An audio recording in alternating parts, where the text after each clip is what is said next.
حضرت سیدنا عمر فاروق رضی اللہ عنہ صحابہ کٹھے ہو کے گئے، کہنے لگے عمر حضور کے زمانے میں بظاہر غربت رہی، جناب صدیق اکبر کے زمانے میں غربت، اب تو بڑی ریل پیل ہے،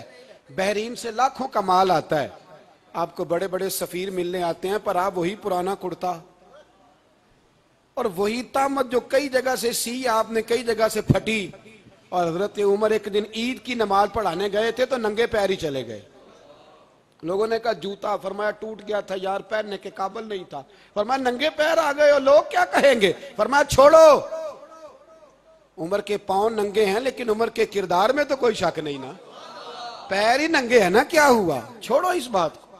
کوئی پیار نہیں دنیا داری سے، دولت سے، کوئی چکر ہی نہیں۔ حضرت سیدنا عمر فاروق رضی اللہ تعالیٰ عنہ کو صحابہ نے کٹھے ہو کے کہا، یہ ہے امت کے بیدار ہونے کے طریقے جو عرض کر رہا ہوں، کہا جناب آپ اب بڑا مال غنیمت ہے اور جس طرح ہر صحابی کا حصہ ہے آپ کا بھی حصہ ہے، تو ایک نیا کرتا ہی ڈال لیں آپ خرید کے۔ اب جب مشورہ ہو گیا صحابہ میں تو کہنے لگے عمر سے بات کون کرے گا، نیا کرتا پہننے کی عمر سے بات، کس کو برا لگتا ہے جی نیا کرتا، کون بات کرے گا؟ تو حضرت سیدنا علی المرتضیٰ کا انتخاب ہوا،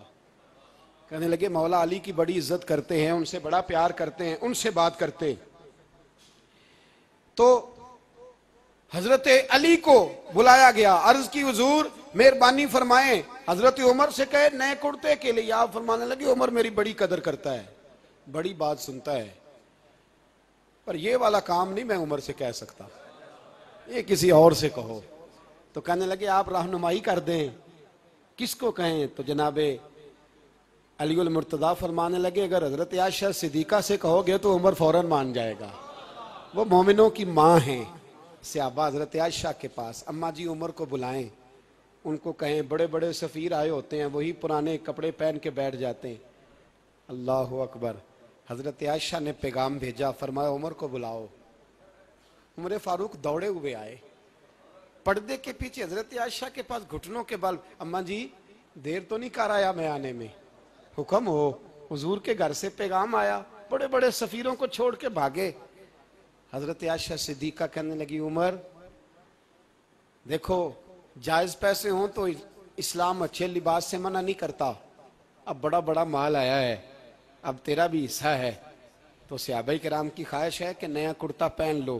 بڑے بڑے سفیر آتے ہیں، حرج بھی کوئی نہیں، جائز بھی ہے، کوئی منع نہیں۔ حضرت عمر نے گردن جھکا، جی اماں جی، جی اماں جی، جی اماں جی۔ حضرت عائشہ کہتی ہیں بات ختم ہوئی، عمر نے گردن اٹھائی تو عمر کی داڑھی آنسوؤں سے بھری ہوئی، کہتی ہے مجھے کہنے لگے اماں جی میں تو صرف مسجد میں دیکھا کرتا تھا، آپ تو مصطفیٰ کو دن رات دیکھتی تھیں، جس طرح کے کرتے آمنہ کے لال نے پہنے یا مجھے بھی پہنا دو، میں تیار ہوں، میں پہن لوں گا، میں تیار ہوں، پر جس طرح کے میرے نبی نے پہنے۔ حضرت عائشہ کہتی ہے میں پھوٹ کے روئی، میرا پلو آنسوؤں سے بھر گیا۔ فرماتی ہیں میں عمر کی بات سنتی گئی تو میرا پلو آنسوؤں سے، میں نے کہا عمر تو جا، تو ٹھیک ہے۔ فرماتی ہے عمر فاروق سلام کر کے اٹھے، امیر المومنین چلے گئے، اس کونے میں صحابہ چھپے ہوئے تھے، وہ آئے، کہا اماں جی کیا بات ہوئی؟ تو میں پھر رو پڑی، میں نے کہا کیا بتاؤں،